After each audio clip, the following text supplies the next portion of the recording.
حضرت سیدنا ابو ہریرہ رضی اللہ تعالیٰ عنہما کا بیان ہے کہ اللہ کے حبیب صلی اللہ تعالیٰ علیہ وآلہ وسلم نے ارشاد فرمایا، زمین و آسمان کی تخلیق کے بعد اللہ پاک نے سور کو پیدا فرمایا اور وہ سور حضرت اسرافیل علیہ السلام کو دے دیا۔ اب وہ اسے اپنے منہ پر رکھے عرش کی طرف نگاہیں جمائے انتظار کر رہی ہیں کہ کب سور پھونکنے کا حکم دیا جاتا ہے۔ میں نے عرض کی، یا رسول اللہ صلی اللہ علیہ وآلہ وسلم، سور کیا ہے؟ ارشاد فرمایا، ایک سینگ ہے۔ میں نے عرض کی، وہ کیسا ہوگا؟ ارشاد فرمایا، وہ بہت بڑا ہوگا، اس کا منہ زمین و آسمان کی چوڑائی جتنا بڑا ہے۔ اس سور میں 3 بار پھونکا جائے گا، پہلی گھبراہٹ کی پھونک، دوسری بے ہوشی کی پھونک اور تیسری پھونک بارگاہ الہی میں کھڑا کرنے کے لیے ہوگی۔ اللہ کریم حضرت اسرافیل علیہ السلام کو پہلی پھونک کا یوں حکم فرمائے گا، گھبراہٹ کی پھونک مارو۔ وہ پھونک ماریں گے تو زمین و آسمان والوں پر گھبراہٹ طاری ہو جائے گی، مگر جسے اللہ چاہے وہ محفوظ رہے گا۔ بحکم الہی حضرت اسرافیل علیہ السلام پھونک کو لمبا اور طویل کریں گے، وہ سستی نہیں کریں گے۔ جب وہ پھونک کو لمبا کریں گے تو پہاڑ بادلوں کی طرح چلیں گے اور دور سے پانی کا دھوکہ دینے والی ریت کی طرح ہو جائیں گے۔ زمین اپنے بسنے والوں کے ساتھ خوب تھر تھرائے گی اور وہ سمندر میں موجود اس بھری کشتی کی طرح ہو جائے گی جسے موجیں ہچکولے دے رہی ہوں، یا چھت سے لٹکتی ہوئی قندیل کی طرح ہو جائے گی جسے ہوائیں زور زور سے ہلا رہی ہوں۔ زمین اپنی پشت پر موجود لوگوں کو لے کر کانپے گی، دودھ پلانے والیاں اپنے دودھ پیتے بچوں کو بھول جائیں گی، حمل والیاں اپنا حمل ڈال دیں گی، بچے بوڑھے ہو جائیں گے، شیطان گھبراہٹ کے مارے اڑتے پھریں گے حتیٰ کہ آسمان کے کناروں تک پہنچ جائیں گے۔ وہاں انہیں فرشتے ملیں گے جو ان کے منہ پر ماریں گے تو وہ پلٹ آئیں گے۔ لوگ ایک دوسرے کو پکارتے اور پیٹھ دکھا کر بھاگتے ہوں گے۔ اسی دوران اچانک زمین پھٹ کر 2 ٹکڑے ہو جائے گی، لوگ بہت بڑا معاملہ دیکھیں گے، پھر آسمان کی طرف نظر کریں گے تو وہ پگھلی ہوئی چاندی کی طرح ہوگا، پھر وہ پھٹ پڑے گا، تارے جھڑ جائیں گے اور چاند سورج بے نور ہو جائیں گے۔ رسول اکرم صلی اللہ علیہ وآلہ وسلم نے فرمایا، اس روز مردوں کو اس میں سے کسی چیز کا علم نہیں ہوگا۔ راوی کہتے ہیں کہ میں نے عرض کی، یا رسول اللہ صلی اللہ علیہ وآلہ وسلم، اللہ پاک نے کن لوگوں کو الگ کیا ہے؟ ارشاد فرمایا، وہ شہداء ہوں گے، اور یہ گھبراہٹ تو عام زندہ کو پہنچے گی، جبکہ شہداء تو اپنے رب کریم کے ہاں ایسے زندہ ہے کہ انہیں روزی بھی دی جاتی ہے۔ اللہ کریم انہیں اس دن کی گھبراہٹ سے بچا لے گا اور انہیں اس سے محفوظ رکھے گا۔ یہ عذاب اللہ پاک اپنی بدترین مخلوق پر بھیجے گا۔ جب تک اللہ پاک چاہے گا لوگ اسی عذاب میں رہیں گے۔ پھر حضرت اسرافیل علیہ السلام کو حکم فرمائے گا تو وہ سور میں بے ہوشی کی پھونک ماریں گے، جنہیں اللہ کریم بچائے گا۔ ان کے علاوہ سب آسمان اور زمین والے بے ہوش ہو جائیں گے۔ پھر ملک الموت علیہ السلام عرض کریں گے، الہی جسے تو نے چاہا اس کے علاوہ سب زمین و آسمان والے موت کی آغوش میں جا چکے۔ اللہ پاک ارشاد فرمائے گا، اب کون باقی رہ گیا ہے؟ حالانکہ وہ خوب جانتا ہے۔ ملک الموت علیہ السلام عرض کریں گے، اے میرے رب، تو باقی ہے، ایسا زندہ ہے اور ہر شے کو قائم رکھنے والا ہے جو موت سے پاک ہے۔ عرش اٹھانے والے فرشتے باقی ہیں اور جبرائیل و میکائیل اور میں باقی ہوں۔ رب کریم ارشاد فرمائے گا، جبرائیل اور میکائیل بھی فوت ہو جائیں تو وہ دونوں بھی فوت ہو جائیں گے۔ ملک الموت علیہ السلام عرض کریں گے، جبرائیل اور میکائیل بھی موت کی آغوش میں چلے گئے۔ پھر ارشاد فرمائے گا، اب کون باقی ہے؟ حالانکہ وہ خوب جانتا ہے۔ ملک الموت علیہ السلام عرض کریں گے، اے میرے رب کریم، موت سے پاک تیری ذات اقدس باقی ہے، اب صرف تیرا عرش اٹھانے والے فرشتے اور میں باقی ہوں۔ ارشاد فرمائے گا، عرش اٹھانے والے فرشتے فوت ہو جائیں تو وہ بھی فوت ہو جائیں گے۔ ملک الموت عرض کریں گے، اے میرے رب، 13 عرش اٹھانے والے فرشتے بھی موت کی آغوش میں جا چکے۔ اللہ پاک ارشاد فرمائے گا اب کون باقی ہے، حالانکہ وہ خوب جانتا ہے۔ ملک الموت علیہ السلام عرض کریں گے اے میرے رب تو باقی ہے جو زندہ اور ہر شے کو باقی رکھنے والا ہے، جسے موت نہیں آتی، اور اسرافیل اور میں باقی ہوں۔ رب کریم کے حکم سے عرش حضرت اسرافیل علیہ السلام سے سور لے لے گا، پھر ارشاد فرمایا جائے گا اسرافیل فوت ہو جائے تو وہ بھی فوت ہو جائیں گے۔ اب ملک الموت علیہ السلام بارگاہ رب العزت میں عرض کریں گے اسرافیل بھی موت کی آغوش میں جا چکے۔ اللہ پاک ارشاد فرمائے گا اب کون باقی ہے، حالانکہ وہ خوب جانتا ہے۔ وہ عرض کریں گے اے میرے رب موت سے پاک تیری ذات اقدس باقی ہے اور میں باقی ہوں۔ اللہ کریم ارشاد فرمائے گا تم بھی میری مخلوق میں سے ایک مخلوق ہو، میں نے تمہیں جس کام کے لیے بنایا تم نے اسے دیکھ لیا، اب تم فوت ہو جاؤ۔ چنانچہ ملک الموت علیہ السلام بھی فوت ہو جائیں گے۔ اب ایک اکیلا اللہ پاک باقی ہوگا، وہ آسمانوں اور زمینوں کو یوں لپیٹ لے گا جیسے سجل نامی فرشتہ نامہ اعمال کو لپیٹتا ہے۔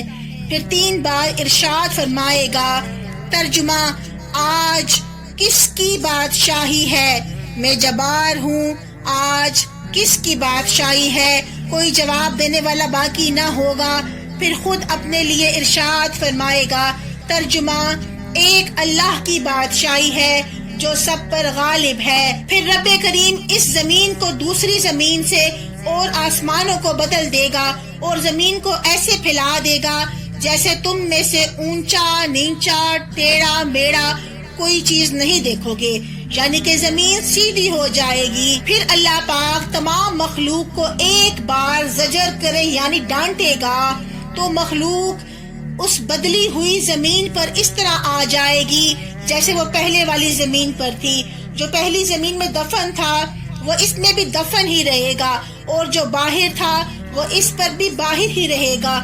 پھر اللہ کریم عرش کے نیچے سے ان پر پانی برسائے گا اور آسمان کو بارش برسانے کا حکم دے گا تو وہ 40 دن تک بارش برساتا رہے گا، حتیٰ کہ مخلوق پر پانی 12 ہاتھ کے برابر بلند ہو جائے گا۔ پھر رب کریم جسموں کو اگنے کا حکم دے گا تو وہ سبزیوں کی طرح اگنے لگیں گے، یہاں تک کہ جب ان کے جسم پانی کی طرح مکمل ہو جائیں گے تو حکم ہوگا کہ میرا عرش اٹھانے والے فرشتے زندہ ہو جائیں تو وہ زندہ ہو جائیں گے۔ پھر حکم الہی سے حضرت اسرافیل علیہ السلام سور پکڑیں گے اور اپنے منہ پر رکھ لیں گے۔ پھر اللہ پاک ارشاد فرمائے گا جبرائیل اور میکائیل زندہ ہو جائیں تو وہ دونوں بھی زندہ ہو جائیں گے۔ پھر رب کریم حوروں کو بلائے گا تو روحیں حاضر کی جائیں گی، مسلمانوں کی روحیں نور سے چمک رہی ہوں گی اور باقی روحیں اندھیرے میں ہوں گی۔ اللہ کریم سب کو سور میں ڈال دے گا اور حضرت اسرافیل علیہ السلام کو حکم فرمائے گا کہ وہ دوبارہ اٹھنے اور جمع کرنے والی پھونک ماریں۔ بس وہ پھونک ماریں گے تو روحیں سور سے شہد کی مکھیوں کی طرح نکل کر زمین و آسمان کے درمیان خلا کو بھر دیں گی۔ اللہ پاک ارشاد فرمائے گا مجھے میری عزت و جلال کی قسم ضرور ہر روح اپنے جسم ہی کی طرف لوٹے گی۔ پس روحیں زیر زمین اپنے اجسام کی طرف جائیں گی اور ناک کے بانسوں سے داخل ہو کر جسم میں یوں سرایت کر جائیں گی جیسے ڈنک زدہ کے جسم میں زہر سرایت کرتا ہے۔ نبی کریم صلی اللہ علیہ وآلہ وسلم نے ارشاد فرمایا پھر زمین تمہارے اوپر سے کھول دی جائے گی اور سب سے پہلے میں اپنی قبر انور سے باہر آؤں گا، تم لوگ اپنی قبروں سے اپنے رب تعالیٰ کی طرف جلدی کرتے نکلو گے، بلانے والے کی طرف لپکتے ہوئے۔ کافر کہیں گے یہ دن سخت ہے، تم لوگ ننگے پاؤں ننگے بدن بے ختنہ آؤ گے، پھر تمہیں 70 سال تک ایک جگہ کھڑا کر دیا جائے گا، نہ تو تمہاری طرف نظر کی جائے گی اور نہ ہی تمہارا حساب لیا جائے گا۔ تم اتنا زیادہ گریہ زاری کرو گے، رو گے کہ آنسو خشک ہو جائیں گے، پھر آنکھیں خون کے آنسو بہائیں گی، تمہارا پسینہ اس قدر بہے گا کہ وہ تمہارے جبڑوں یا تمہاری تھوڑی تک پہنچ جائے گا۔ تم چیختے چلاتے رہو گے، کہو گے کوئی ہے جو ہمارے رب تعالیٰ کی بارگاہ میں ہماری یہ سفارش کرے۔ کہ وہ ہمارا حساب فرما دے۔ بعض کہیں گے تمہارے باپ حضرت آدم علیہ السلام سے زیادہ اس کا حقدار کون ہو سکتا ہے؟ اللہ کریم نے انہیں اپنے دستے قدرت سے بنایا، ان میں اپنی طرف کی روح پھونکی اور سب سے پہلے ان سے کلام فرمایا۔ چنانچہ لوگ حضرت آدم علیہ السلام کے پاس آ کر شفاعت کی درخواست کریں گے۔ آپ انکار کرتے ہوئے فرمائیں گے مجھے اس کا اختیار نہیں۔ لوگ ایک کے بعد ایک نبی علیہ السلام کی بارگاہ میں حاضر ہوتے رہیں گے، مگر جس بھی نبی علیہ السلام کے پاس حاضر ہوں گے وہ شفاعت کرنے سے انکار کر دیں گے۔ رسول اکرم صلی اللہ علیہ وآلہ وسلم نے ارشاد فرمایا، پھر لوگ میرے پاس آئیں گے تو میں انہیں ساتھ لے کر چل پڑوں گا، حتیٰ کہ مقام فحش پر پہنچ کر بارگاہ الہی میں سجدہ ریز ہو جاؤں گا۔ حضرت ابو ہریرہ رضی اللہ تعالیٰ عنہما نے عرض کی، یا رسول اللہ صلی اللہ علیہ وآلہ وسلم، فحش کیا ہے؟ ارشاد فرمایا، عرش کے سامنے ایک مقام ہے، میں حالت سجدہ میں ہی ہوں گا کہ اللہ پاک ایک فرشتہ بھیجے گا جو میرا بازو تھام لے گا۔ اللہ کریم ارشاد فرمائے گا، اے محمد میں عرض کروں گا میرے رب میں حاضر ہوں۔ ارشاد فرمائے گا کیا بات ہے، حالانکہ وہ خوب جانتا ہے۔ میں عرض کروں گا، اے میرے رب تو نے مجھ سے شفاعت کا وعدہ فرمایا ہے تو میری شفاعت اپنی مخلوق کے حق میں قبول فرما، لوگوں کے درمیان فیصلہ فرما دے۔ رب کریم ارشاد فرمائے گا، میں نے تمہاری عرض قبول کی، میں اپنی شان کے مطابق آؤں گا اور ان کے درمیان فیصلہ کروں گا۔ پیارے آقا صلی اللہ علیہ وآلہ وسلم نے ارشاد فرمایا، پھر میں لوٹ آؤں گا اور لوگوں کے ساتھ کھڑا ہو جاؤں گا۔ ہم کھڑے ہوں گے کہ اسی دوران میں ہمیں آسمانوں سے شدید آواز سنائی دے گی اور آسمان دنیا کے بسنے والے نیچے اتریں گے، جو تعداد میں زمین پر موجود انسانوں اور جنات کے برابر ہوں گے، حتیٰ کہ جب وہ زمین سے قریب ہوں گے تو زمین ان کے نور سے جگمگا اٹھے گی، اور پھر فرشتے قطار بنا لیں گے۔ ہم ان سے دریافت کریں گے کیا تم میں ہمارا رب ہے؟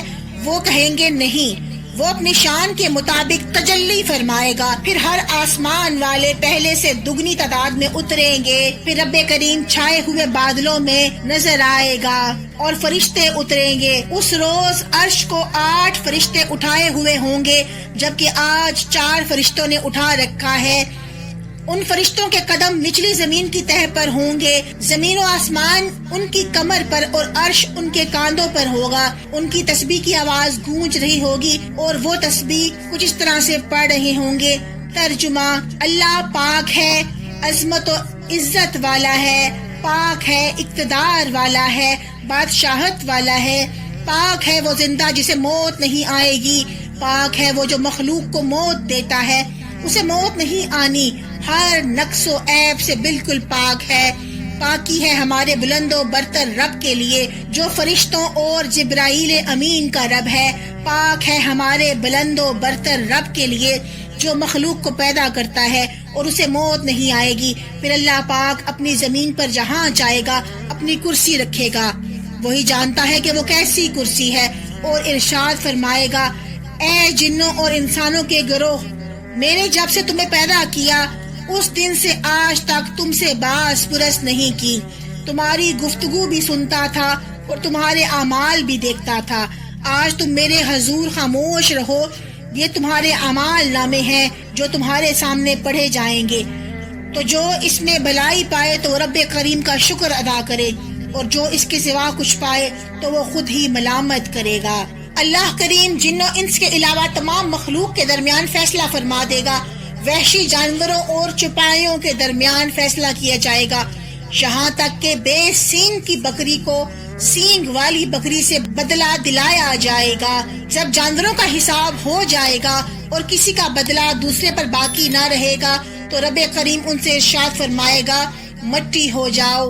انہیں مٹی ہوتے دیکھ کر کافر کہے گا، ہائے میں بھی کسی طرح خاک ہو جاتا۔